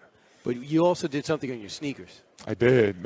Talk about that. Well, when I was a kid, I remember whenever I watched an NBA game, the first thing I was looking at was the shoes, and then the next day I was waking up, I was like, Dad, please buy those shoes for me. So I wanted to reach out to these artists around the world who've been oppressed by their government and created this, non-slave labor shoes and put all the struggles on the shoes and go out there and play. So, because there was no rule against it. During the NBA bubble, all the players were putting on their shoes, Black Lives Matter, I Can't Breathe, and George Floyd, and all that stuff. Yeah. So I'm like, there's no rule against it. And now, whenever I put free Tibet, free Uyghurs, free Hong Kong, stand with Taiwan, it becomes a problem. And first game I remember was Madison Square Garden. 2 gentlemen from the NBA came to me and said, take your shoes off, or you're going to get banned. Who said that? The Knicks? The Madison people Square who Garden works official? the people who works at the Celtics. I mean, they're the equipment managers. And I was just shocked. I'm like, what are you talking about? I looked at the rule book. There is no rule against it. They said, well, you've been getting so much, attention, pressure from the internationally. It was from China. And in a halftime, all Celtics games are banned in China. I was like, well, that clearly shows my point. Yeah. That clearly shows the censorship and the dictatorship. And that game I played 0 minutes, which I played every game before that. Somehow they didn't want me to play that game. So you talked to your coach? I did. And he was just telling me about, well, it's this issue, it's that issue, but he never, all the players came to me and said, listen, man, you keep wearing those shoes, you're not going to play basketball again. So what do you want? I was like, I'm wearing the shoes. So. And you had a few different designs, didn't you? One did. Free Tibet. Free Tibet, free Hong Kong, stand with Taiwan, free Uyghurs, stop organ harvesting, surveillance cameras. So I really wanted to expose the Chinese government for what they're doing wrong. Always, because it was just everybody was scared. Everybody talks about all the problems that were happening in the world, but when it comes to one specific topic, China, they're silent. Because it's money. Exactly. Right. And exactly. there's no hell to pay for putting down America right now. I was very confused before this COVID. All the NBA players, whenever their season was over, before they go to vacation with their family, they were going to China. I was like, why are these people going to China? Why all my teammates all of a sudden just going to China to do a basketball camp? Yeah. But now I know. They go there, they try to come close with the government, and they want to do some kind of businesses and try to get endorsement deals. I'm like, this is crazy. Right. They don't need to teach Chinese kids to play basketball. By the way, they're not getting it. I mean, is China any good? Yeah. I mean, no, aren't they terrible? They're terrible. Yeah. Then they want to be great in soccer too. They're terrible in soccer. They're now one. I guess I don't think there's any Chinese player in the league. Yeah, I know. Yeah. I don't think so. Japan put some players in there. Japan does, yes. Were you a good soccer player? I am actually. I wanted to be a soccer player when I was growing up. And you just kept growing? And I just kept growing. I'm like, you know what? I'm too tall and too slow for this game. Right. So I'm just going to – I switched to basketball. Center back? Yes, of course, yeah. No kidding. All right, and we have a few more minutes with Enes Kanter Freedom. He's got a few minutes for us because the NBA does not have him on a roster, and he is the reigning MVP, most valuable Patriot, 2022. Don't move. You listen to the Brian Kilmeade Show. Coming to you on a need-to-know basis because, man, do you need to know. It's Brian Kilmeade.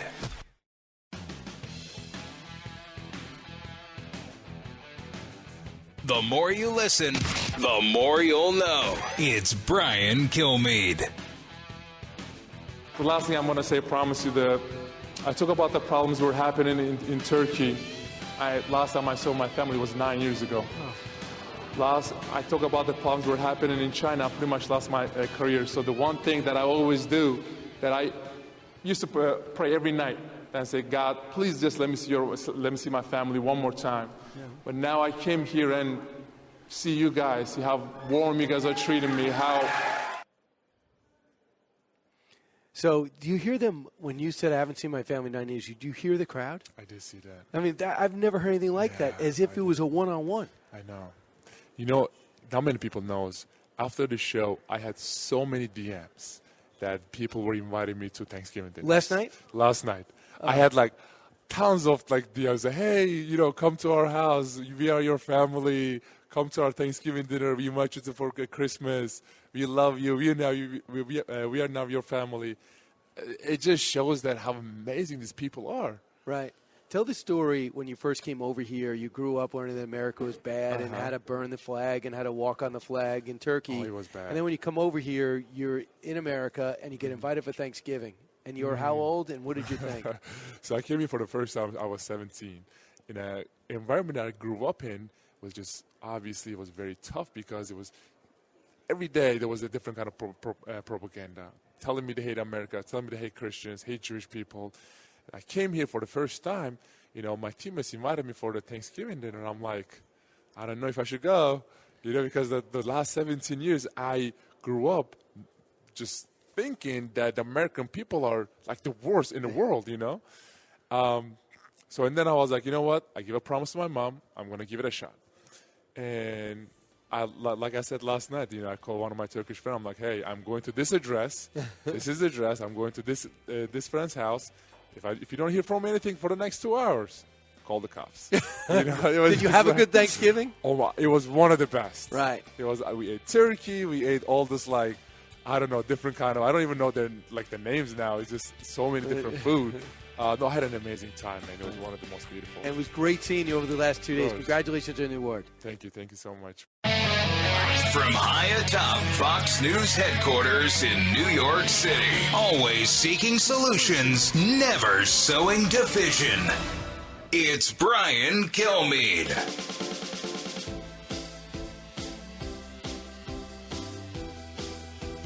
Well, that was rude but appropriate. That is Greg Gutfeld, still full-time employee at Fox, number one on late night. But let's be honest, he's not going against Carson. Am I right, Dave Rubin? So we're going to be on Gutfeld. Dave's our guest. Yeah. Unless you storm out, you're our guest. I'm trying to think who else. Oh, yeah, we also have Mayor Francis Suarez. He's calling in. He's not going to come in, right, Elson? Then Dave Rubin's here. Dave, you and I have just been informed. I have a source that says we're both on the panel. We're both on the panel. I mean, Gutfeld has no chance tonight. Right. It could end like you the even need a third? Number one in late night could all come crashing down. Should we tell Tyrus to sleep in? That stage. You do it. Just gonna, I've gotten into some fights with Tyrus on the side. Right. I'm done with that. But the fact that I'm wearing this headset right now and my hair is going to be lower when we do Gutfeld, because there's nothing you can do. Once it's been sprayed and then you put one of these things on. I know. I mean, that is why I wear the ear clips. But for some reason, Allison has just ignored all my requests. Oh, because I wanted the microphone? I could have had a microphone, an old-fashioned microphone. We'll see. All right, I don't want to start. Someone's going to get fired. Let's focus on positivity. All right, so let's get to the big three. Yeah. Now with the stories you need to know, it's Brian's Big Three. Sponsored by Crunch Fitness. Interested in owning your own business in a growing $30 billion industry? Check out Crunch Fitness at crunch.com. Number 3.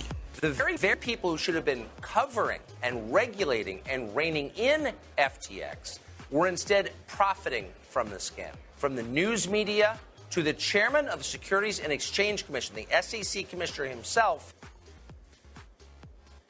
That is Tucker Carlson. FTX crypto might be unfamiliar to you, but scams by the alleged rich, which include the famous, are anything but new. The damage, the fallout, and how much, I hope these fraudsters pay the price this time.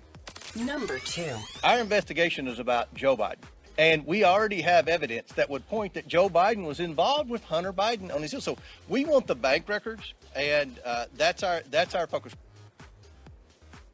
There you go. James Comer already springing into action with other Republicans. Finally, a spotlight on Biden's business ethics and what it has meant for his policies. We'll discuss it.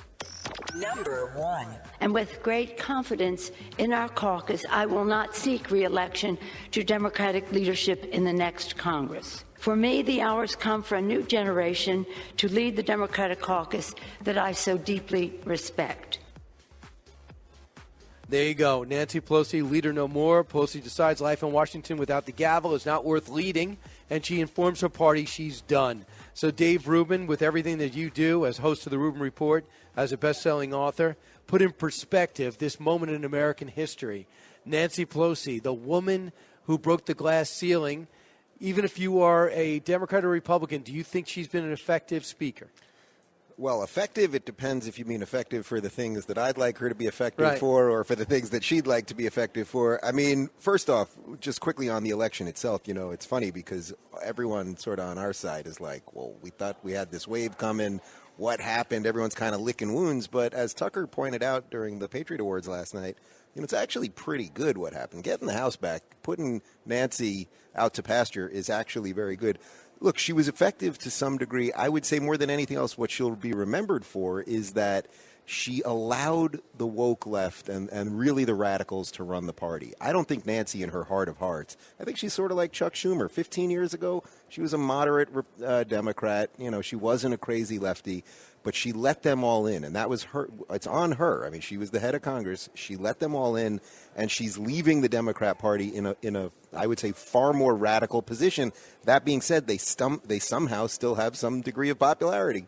Here's the thing about her. She had a small minority. We don't know what Kevin McCarthy's going to have to give up to get things passed. We're not sure if the Freedom Caucus is going to push him right or if there's a moderate wing of the Republican Party that emerges. But I looked at the way she ripped up the State of the Union address. You talk about destroying institutions. Can you imagine if McCarthy did that in January for Biden? I'd be offended. I'd go, what are you doing? Are you kidding? Why would you do that? And then you think the Obamacare, wow, she got it passed. I give you that. They also lost the House, 63 seats. It's never been solvent. It's never lived up to the hype that they claim, keep your doctor and all these other things. It's got to be severely supplemented. And the only way they do that is shaming Republicans who are politically oriented into thinking that I got to do it because I can't stop my grandmother from getting Medicaid or whatever it has. So having said that, and she hasn't brought in anything. To me, a great legislature brings people together. Yeah. And wow, she's gotten the Republicans involved. They got them apart. I've never seen any of that from her. Yeah, I think that's just an extension of what the Democrat Party has become. The inmates are running the asylum. They don't allow for any dissent in there. And that's why it's so interesting to me what's happening with the Republicans right now, as you just alluded to. There is going to be a more sort of libertarian wing, the Freedom Caucus wing, and then there's going to be a little more of the traditional Republican wing. And then, of course, there's this Trump thing and DeSantis thing. And there's some really interesting fights that are going to happen. And my hope would be that they don't all destroy each other in the name of who's going to take over here. But the Democrats just kind of waved the white flag. The radicals came in and they said, it's your party now. So I'm going to ask you two things about the leadership. So Kevin McCarthy, he's got 188. He's supposed to go over 218. Yep. There's really nobody. He's going to get it. He's going to get it. Look, the guy is a deal maker. Yeah. The one thing about him, the great mind was Ryan, but Ryan was not the deal maker. He was the celebrity. And he should have stayed at Ways and Means. He probably would still be in Congress. So having said that, McCarthy deserves that he gets there. With let's say is a 5-vote cushion. How effective would he be, and what would Dave Rubin's first 3 things be that you work on? I think he's actually going to be pretty effective. I like him. I've interviewed him a few times. I think he's a decent guy. And I think what's happening now is the Republicans are realizing, man, the Biden thing, even though the elections didn't go exactly the way we wanted, the Biden thing, the Democratic cultural dominance, it's starting to crumble. There are more people speaking up. Cancel culture feels like it's not working. So I think there's a real opportunity for Republicans to actually just get a spine, which is something that they're not particularly good at. I think that's what people are worried with him, that he's just going to come in and not do much. What would I like them to do first? I mean, the first thing is, how about some basic stuff on taxes? Just cut taxes for everybody. I mean, put it out there knowing it's going to get stopped in the Senate? Yes, of course it's going to get stopped in the Senate. Is make the Trump cuts permanent. So make the Trump cuts permanent and then just put it out there in the Senate and then have the Senate vote on it where you don't have the votes, obviously, but then show the American people, hey, we Republicans, what we would like at this point is just you could have some more money in your pocket. We can't do everything for you. Simple as that. Tax cuts across the board. It won't work, but they'll try it. I think they should also do something on ensuring that lockdowns and mandates and things like that aren't going to happen again. I don't know exactly how that would play out because the governors obviously have most control on that. How about saving the military on your point? How about we're about to kick out tens of thousands of military men and women. So far, I did not know. They're out without pay right now. Yeah. So they're out. and the academies, too. They're going to be forced to drop out of the academies. Think about that. The elite of the elite get the congressional letter, prove themselves, go through the camp. Oh, I don't want to get vaccinated. Yeah, I'm not comfortable with it. I think they're doing. Are they doing something on that now, or they're at least talking about it, right? I think there's. Well, there's not one Democrat that I know of who thinks it's a bad idea to kick out tens of thousands. I know. Which is crazy. I mean, that's one thing would be a subset of what you're talking about. How do you feel about this announcement yesterday in public about what essentially they're going to be doing first? Jim Jordan came out and says, we're looking at the FBI and we're looking at the Biden family. Cut 14. When is the FBI going to quit interfering with elections? 2016, they spied on President Trump's campaign. 2018, it was the Mueller investigation. 2020, they suppressed information about the Hunter Biden story. 2022, they raided the president's home 91 days before an election. Maybe it'd be nice if the FBI and the Justice Department just stayed out of it and let we the people decide who we think should represent us, who we think should lead us. That's supposed to be how America works. So this is the focus on the Judiciary Committee, the political nature at the Justice Department, and the linkage now to what was happening with the Hunter Biden story. Again, just 15 days before we have a presidential election. So Jim Jordan made it clear, like James Comer, we're going after these investigations. I saw Brett Baer last night. I said, really, is this the first thing you want to do? What does Dave Rubin say? You know, I actually think it's okay. I get why you might think, no, they should do something a little more tangible, like tax cuts, that sort of thing. But I think people are really feeling like our institutions are rotted from the core and from the inside. And even now we're finding out that the docks at Mar-a-Lago were basically nothing and all of these things. And I think people are just like, wait a minute. If we can't trust elections, if we feel like the system is completely broken, then what's the point of voting? And I think we have to start getting back to some level of competency. So I actually think it's a decent enough move to look at some of this. What collusion did we have between the CIA and potentially big tech when it came to the Biden story? Was the administration telling people to take down tweets? I mean, there really is a Pandora's box of stuff here, and I think uncovering some of it would be very good. See, I had no problem with it all, but if that's all you do, that might be an issue. Well, if it's all you do, then we got a problem. Right, and if that's all you lead with, but where are your ideas and who's going to be generating those ideas? I'm very curious to see what's going to happen. Now, what rate, Dave, what power do you give, if you're Mitch McConnell, how much effort do you put into Herschel Walker?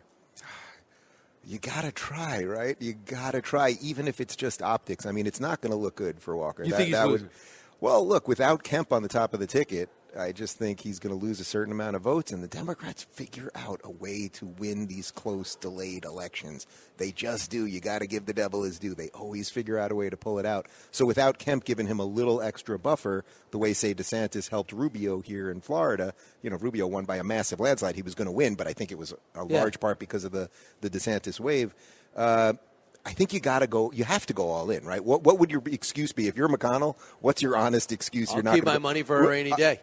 Yeah, you know, but I think people have had it with that, and Trump will wreck him if he doesn't put more in, and Trump should be doing everyone should be in on this, right? See, I would think this. I think that Warnock made it clear first day, personal. He went right after. He's a bad guy. He's in this. He's lying about, okay, you've gone personal. He stayed out of it because he's got such a dicey personal past. Mm-hmm. Let everybody else, super PACs, do it. So for Herschel, I would get his opposition research and roll with it. I would say he's been saying a lot of the same things that he did during the general. Change it.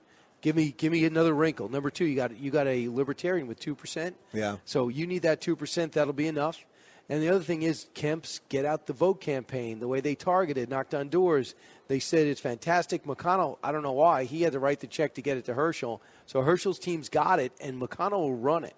So I just think that there are some strategies involved to maybe make the difference. And maybe does Georgia want to, again, give additional power to Democrats? Right. Isn't it interesting that Georgia makes the right decision pretty clearly with Kemp this time, right? I mean, it wasn't that close. He earned it. You know, he absolutely earned it. But then they can't see the Senate situation clearly. I mean, Warnock is a radical leftist. I'm sure you've seen some of the videos of him preaching. Yeah. And where he's talking about getting rid of whiteness and the worship of whiteness that America has. These are evil. That's why I'm reluctant to criticize. These are bad ideas that would be considered racist if it was coming out of anyone on the right, and for some reason it's lauded on the left. Yeah, I want to bring to another exchange that took place with Christopher Wray about Hunter Biden with Senator Ron Johnson. Sadly, he will not be chairman. Cut 15. Have you read Senator Grassley's and my report on Hunter Biden's corruption? issued in September of 2020 and November of 2020. Have you read those reports? I have had a chance to look at it. Do you see any sign of Russian disinformation in those reports? That would be a hard question for me to answer. No, it's very easy. Yeah. It's very easy. What I would say it's a very easy answer. There is no Russian disinformation. That report is completely clean of any interference of foreign influence, although we have been falsely accused, including by the chairman of this committee, of spreading Russian disinformation. So that's Christopher Wray, again, refusing to answer absolutely anything of substance, especially if it makes a Republican look good or move forward. That's what it's going to be like? I mean, at one point, this guy's got to get fired. And now I can't wait to see those dozen FBI agents, maybe more, that have come up and say the FBI has been poisoned. You know, it's funny. I had Rand Paul on my show a few days ago from D.C., and I was asking about this. You know, if you guys had the Senate, so obviously he's a senator, or if you were going to get Congress, it's like when you do these hearings and you okay, what's going on with the laptop? What's going on with the CIA? No one, or what's going on with Fauci? No one gets fired, right? I mean, that's sort of how the swamp works. No one ever pays the price. That's why I actually think, going to the earlier clip, I think Jim Jordan's inclination is right. We need some people to pay. The last couple of years have been so dysregulating between COVID, spying on Americans, Holder, all of the stuff with big tech and the laptop. I mean, the thing with Elon owning Twitter now, it's like he knows or will know what actually happened. Do you know him? I don't know him personally. Okay. No. Yeah. I bet you he does expose it. Well, he has to now, right? I mean, the guy's not, you could say a lot of things about him. He's not stupid. He decided to get this company knowing that the trove of information between whatever the collusion was with the government. I was suspended on Twitter in July of 2021 for saying that vaccine mandates were coming and booster shots are not working. 2021. We now know that the government, Jen Psaki admitted it, we flag posts for Facebook. That's what she said. So if they're doing it for Facebook, you think they were doing it for Twitter, and then you go to the Hunter Biden laptop story, and it's like, why did they kill this story? Why did they make sure that you, Brian, as a journalist, could not send the New York Post link in your private messages? Nor could Kayleigh McEnany, the press secretary. Unbelievable. Last exit question. Donald Trump announces on Tuesday, hoping to clear the field.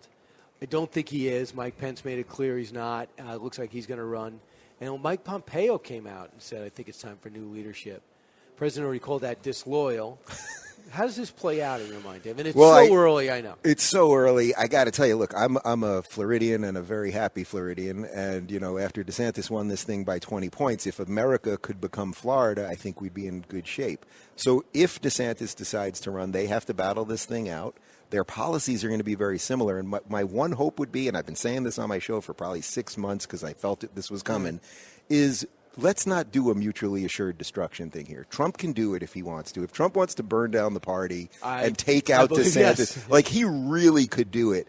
But don't do that. And I would also tell Trump, and hopefully I can say this to his face, you know, people don't want the destruction of DeSantis. If that, you know what I mean? Like he is the standard bearer. Maybe Trump thinks it's not his time right now, but he is the next guy. Don't wound him irreparably and then end up much worse. Dave Rubin, thanks so much. Really appreciate it. And we'll look forward to getting your podcast and at the Rubin Report to follow Dave wherever he goes. Now let's bang up Gutfeld tonight, huh? Yeah, let's do it.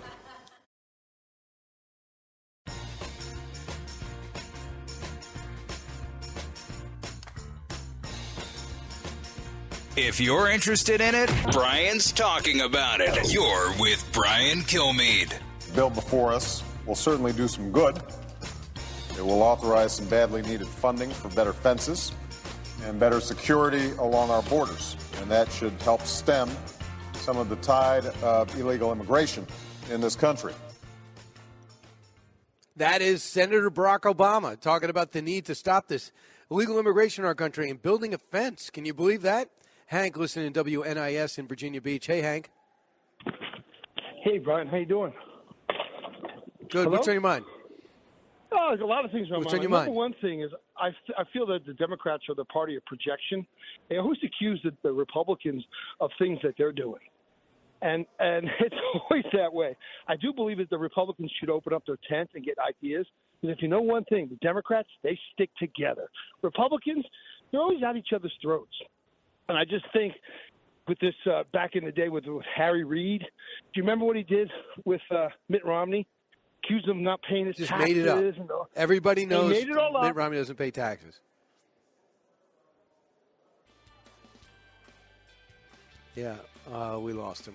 But I got you gist. That was one thing just despicable. Harry Reid said everyone knows he doesn't pay taxes. What was that based on? Well, they just ran with it. People wrote about that story. And then later he said, yeah, I made it up, but it worked, didn't it? He lost.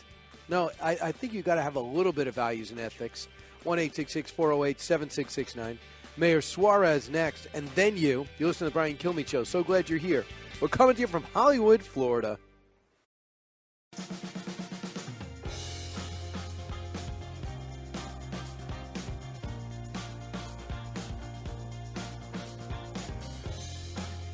Radio that makes you think. This is the Brian Kilmeade Show.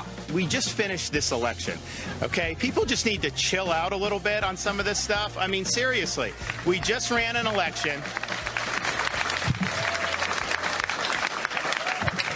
We have this Georgia runoff coming, which is very important for Republicans to win that Georgia runoff. I mean, I know around the country, Florida was kind of the biggest bright spot. It was not so bright in many other parts of the country. It was a substandard performance given the dynamics that are at play. So that is Governor DeSantis, a couple of days after winning his very impressive election, asking about comments Donald Trump made about him a few days prior, and he said, we just got to chill out. And then he said, check out the scoreboard when it talked about how well he did. I'm not sure it was necessarily directly pointed to Trump, who declared on Tuesday he's in. I would not be bringing up 2024 if the former president didn't, and if the current president hasn't said that he's still thinking about what he's going to do or not. It brings a lot of intrigue to it. You know, they are talking about Mayor Suarez of Miami. Same thing, Francis Suarez. He joins us now. It's good, lucky enough to be able to talk to him this morning on Fox and Friends. Mr. Mayor, welcome back.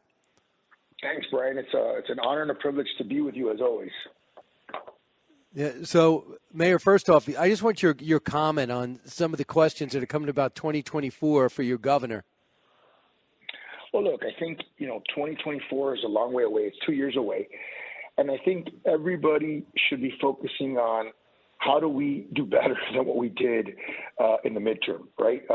Everyone acknowledges that we underperformed in the midterms. I think everyone acknowledges that we overperformed with Hispanics in Florida, specifically in Miami, where we saw us reverse a 6-year trend where we lost Miami-Dade County to the Democrats by 30 points when Hillary ran against the former president.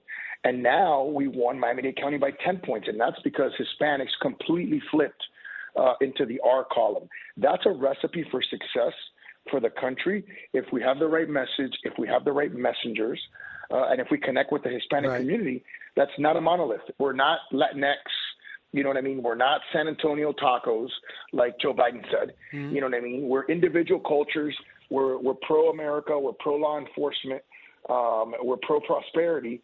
And if we have a good message and a good track record, we're going to get Hispanics. And that could unlock a lot of success for the Republican Party for a long time. The one thing I would say, whether I'm a Democrat or Republican, the one thing that American people are saying, whether it's abortion or whether it's vaccines, whether it's masks or banning schools, American people do not like to be told what to do by their government. Give me the information. I'll do the best I can. Let me just make my own decisions with my own family. We saw that in Virginia in education. We saw that with Governor Kemp and Governor DeSantis when he said, well, let you live your life, you make your own decisions and go back to work. Do you agree with that? Totally. And abortion people want to make their own decisions. They don't want the government getting involved locally or nationally.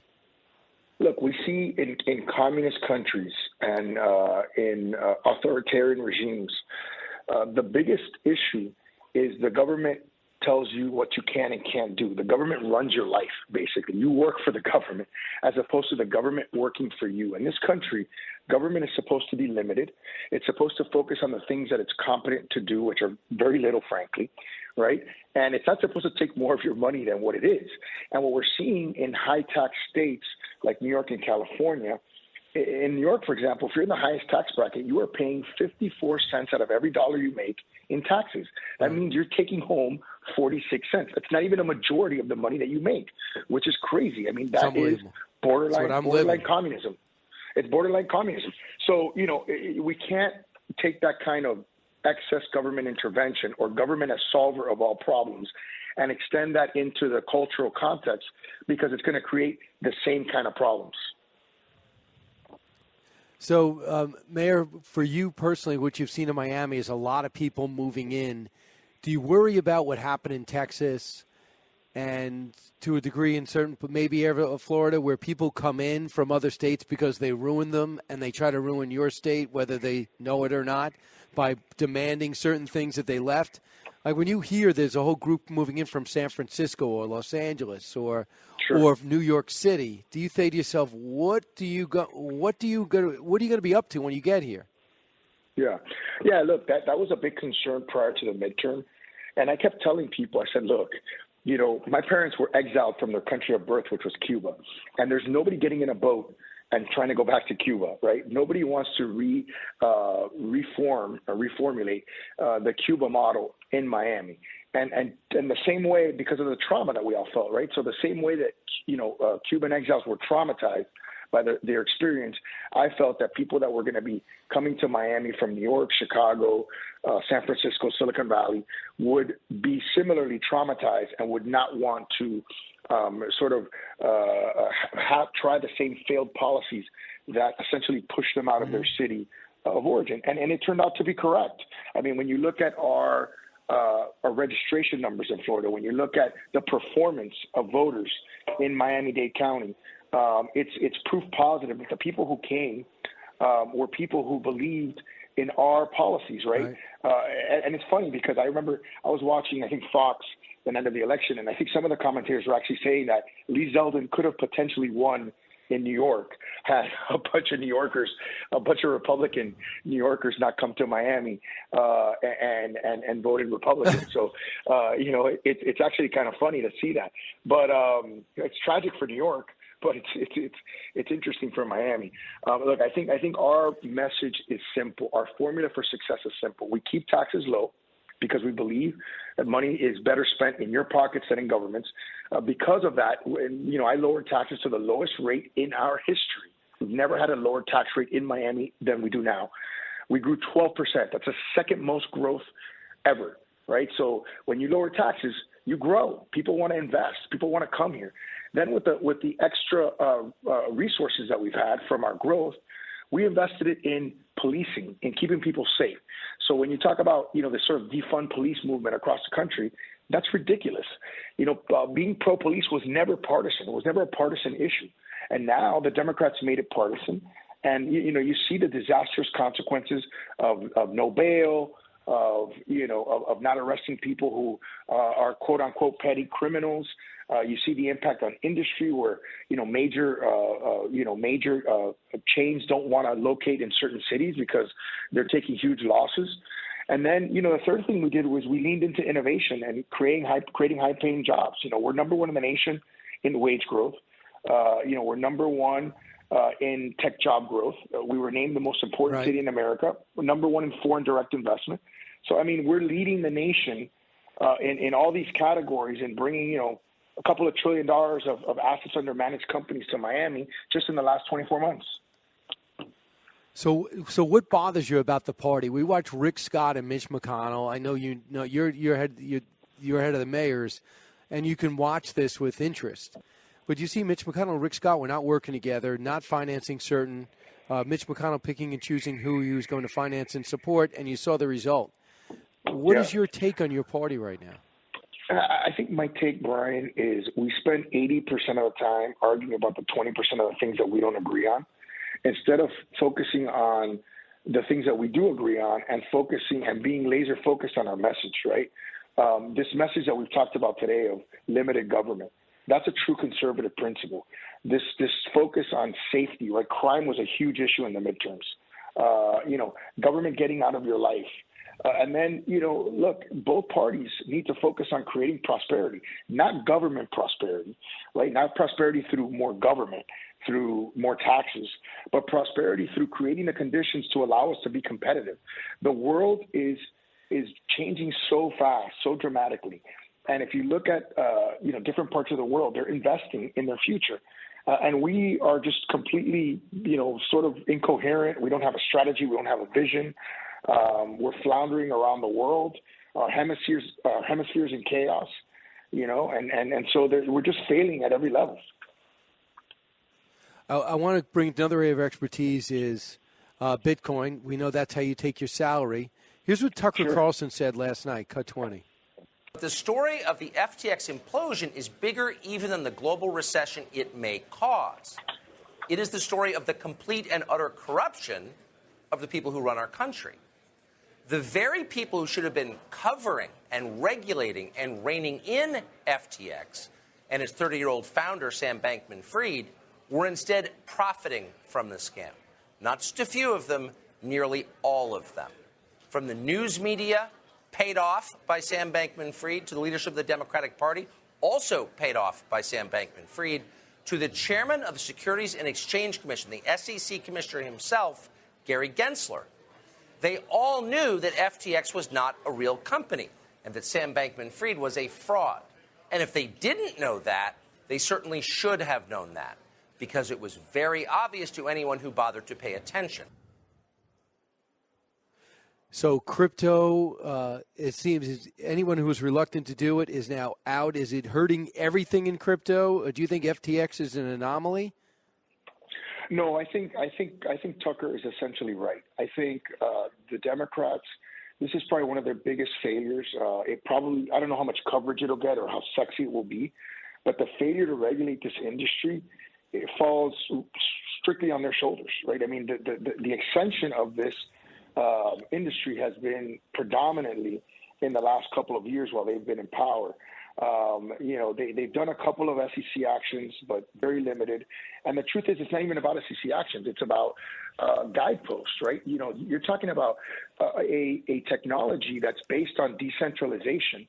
And you had, half a dozen exchanges, which were large, centralized repositories for these digital assets, and they had absolutely no guide rails, no regulation on what they could do with these custodial assets, and it's a shame, because I had been, as president of the U.S. Conference of Mayors, calling for a crypto compact of mayors where we could propose guide rails and guidance to the federal government, and they just did nothing. They saw this happening. They sat on their hands. I don't know. There's a lot of conspiracy theories out there as to why. Certainly, the founder was a large Democratic donor. That's all public, right? Yeah. That's not something that's debatable. That's all on the public record. But I think the fact that they did nothing, not only, by the way, it wasn't good for the industry that they did nothing, because there was never any kind of certainty, which is why a lot of these companies never operated in the U.S. Some of the biggest exchanges don't operate in the U.S. They're in, the Bahamas, they're in Hong Kong, they're in Singapore, they're in other parts of the world, because they didn't feel like there was a regulatory climate that would allow them to operate legally in the U.S. And frankly, that was a huge, this is a story that's still yet to be told. Thanks. Last thing, I know Rick Scott and DeSantis do not get along. Both Republicans, they don't make a big deal of it, but it's a fact. How do you get along? I know you've had your differences with the current governor. Yeah, look, I think, I get along very well with Senator Rick Scott. I get along very well with Senator Rubio. I've known him for a long time. I don't have the same personal relationship with the governor that I have with those two individuals. Both of them are from the Miami area. There's been a lot made of some of the differences that we had. I actually think there's been more made of it than is probably true, as is always the case. And, you always have surrogates that are trying to, create conflict, just like is happening now between him and the former president. Obviously there's the press loves to harp on conflict, and it's understandable. It's what sells. It's what's exciting for people. At the end of the day, I think he knows we have collaborated on certain things, and I think he knows that if he needs me to collaborate with him on something that's in the benefit of the city and the state, that I'll be there. And I think he knows that the reverse is also true. Understood. When were you going to decide if you want to put your hat in the ring? You think Trump did it too early. What's the right time if Mayor Suarez wants to run for president? I think everybody was waiting to see what the former president would do. I actually think it's good that he did what he did, because now the sort of the field is starting to be set. I think if he would have waited, he would have kept everybody in limbo. I think, him getting in will definitely keep certain people out. And I think, 2024 is a long way away. So I think over the next few months, I'll keep doing what I'm doing.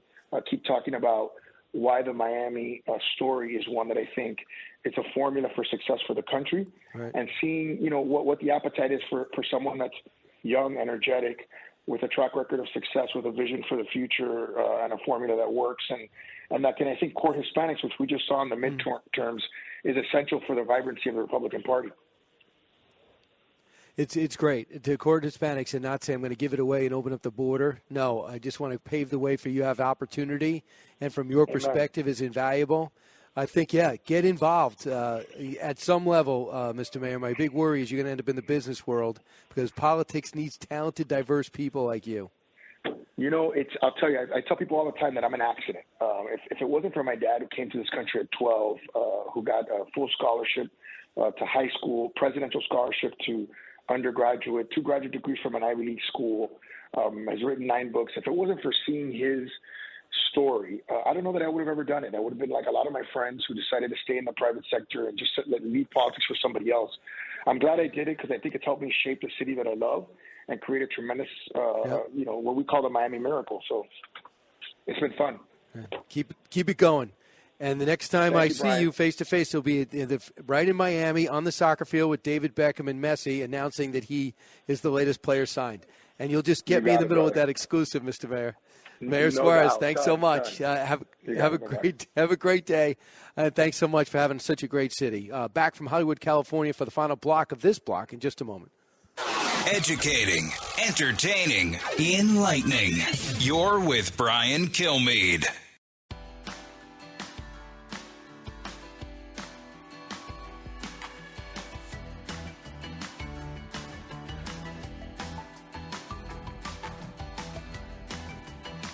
Breaking news, unique opinions. Hear it all on the Brian Kilmeade Show. Hey, welcome back. Got a couple of minutes here. I went a little bit long, but I did want to find out exactly what was going on with the mayor, who's got things really rolling in Miami. I mean, within this state that's extremely hot, Miami is probably the hottest, and he has a lot to do with that, and he's opened up his eyes to it. I do say we have a few things going on aside from that I think are worth talking about, and that is what's going on at Twitter. They added like 45,000, and that's nothing. Tommy Lauren has over 100,000 new followers on Twitter. Elon Musk is blowing it up. Put this out to his workers. Said going forward to build a breakthrough Twitter 2.0 and succeed in an increasingly competitive world, we'll need to be extremely hardcore. This will mean working long hours at high intensity. Only exceptional performance will constitute a passing grade. I love it. Guess what? A lot of these employees are banding together. They've gotten a lawyer, and they're going to sue because they don't want to necessarily have to work hard and need an exceptional performance. Is that not emblematic of exactly what is going on in the world today? Hard work is old news. Listen, I hope to see everyone in Myrtle Beach tomorrow at the Barnes & Noble. We all begin at 3 o'clock. Go to BrianKilmeade.com and get some tickets. Reserve your space. This way you'll be first in line. That's The President and Freedom Fighter, now out on paperback. Don't forget, One Nation, 8 o'clock, Saturday night, Fox News Channel.